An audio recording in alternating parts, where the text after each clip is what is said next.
Hi, I am doctor पूर्वा। आज हम बात करेंगे मेल पैटर्न बाल्डनेस की। सबसे पहले हेयर लॉस क्या होता है, क्यों होता है, ये जानना बहुत जरूरी है। हमारे पास काफी पेशेंट्स आते हैं रिसीडिंग हेयर लाइन को लेकर के कि हमारा जो बाल है, जो हमारा हेयर लाइन था वो अब बहुत पीछे जा रहा है, हमारा जो हेयर लाइन है वो पीछे खिसक रहा है। ये सारे वर्ड्स हैं जो हमें पेशेंट्स पूछते हैं, ये सारे क्वेश्चंस हैं जिनको हमें आंसर देना होता है। तो आज हम ये वीडियो बना रहे हैं इसी चीज को एक्सप्लेन करने के लिए।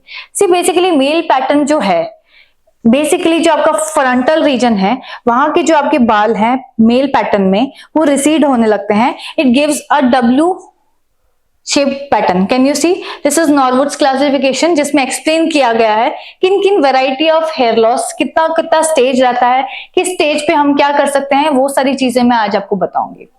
ये हेयर लॉस होता क्यों है? Basically it is hereditary along with stress and vitamin deficiency. ये और ज्यादा एग्रीवेट होता है। हेयर लॉस पैटर्न जो है ये हेरिडिटरी अगर है तो ये हेरिडिटरी क्यों है, कैसे है, वो मैं आपको एक्सप्लेन करती हूँ। मेल्स में after age of 14 there is a hormone that is predominant, that is called as testosterone.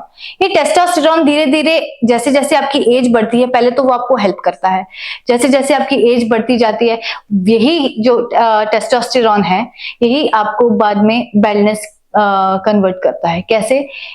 ये कन्वर्ट होता है DHT, दैट इज डाइहाइड्रो टेस्टोस्टेरॉन में।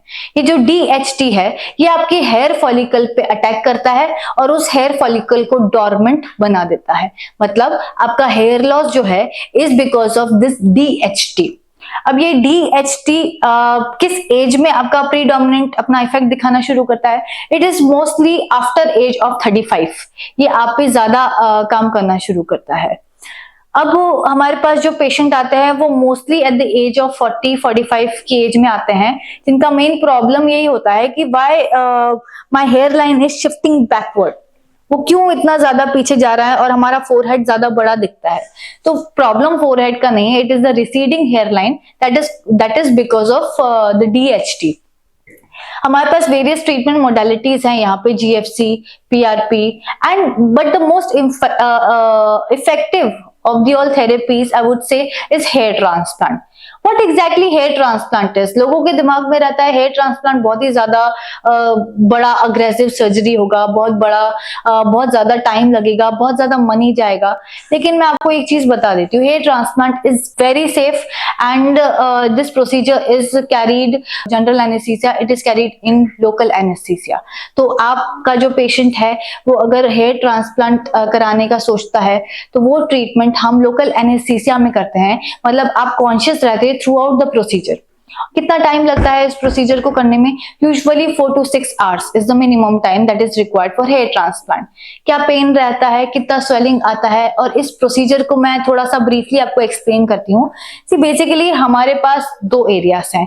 सबसे पहला एरिया जहाँ पे आपका हेयर लॉस हो गया है, और एक एरिया है जो कि पीछे का वर्टेक्स की जस्ट डाउन ऑक्सीपिटल रीजन का जो एरिया है जहाँ पे आपके सफिशिएंट बाल हैं। तो जो हेयर ट्रांसप्लांट है ये ऐसा प्रोसीजर नहीं है जिसमें हम किसी और से बाल लेके आपको लगा रहे हैं, हम आप ही के बाल आप में लगाएंगे। कहां से? डोनर एरिया से। ये जो आपका डोनर एरिया है यहाँ पे सबसे ज्यादा हेयर फॉलिकल काफी स्ट्रेंथ वाला होता है और यहाँ पे ज्यादातर आपको बेलनेस नहीं मिलता। तो हम जो इनका डोनर एरिया है वहां से हम बाल लेके रेसिपिएंट एरिया में लगाते हैं।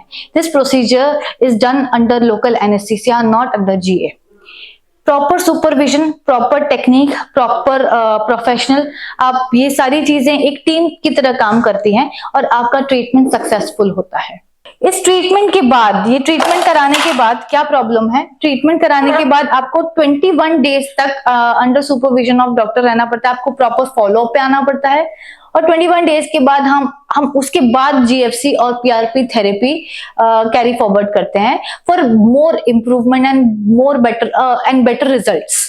इसका प्रोग्नोसिस काफी अच्छा रहता है, इसमें आपको पेन और स्वेलिंग की चिंता करने की जरूरत नहीं है। If this procedure is done properly under supervision with best technique, it will be painless and post operative pain and swelling is minimum। अगर आपको ये वीडियो आपका अच्छा लगा, इंफॉर्मेटिव लगा, so please like my channel and subscribe my channel. Thank you.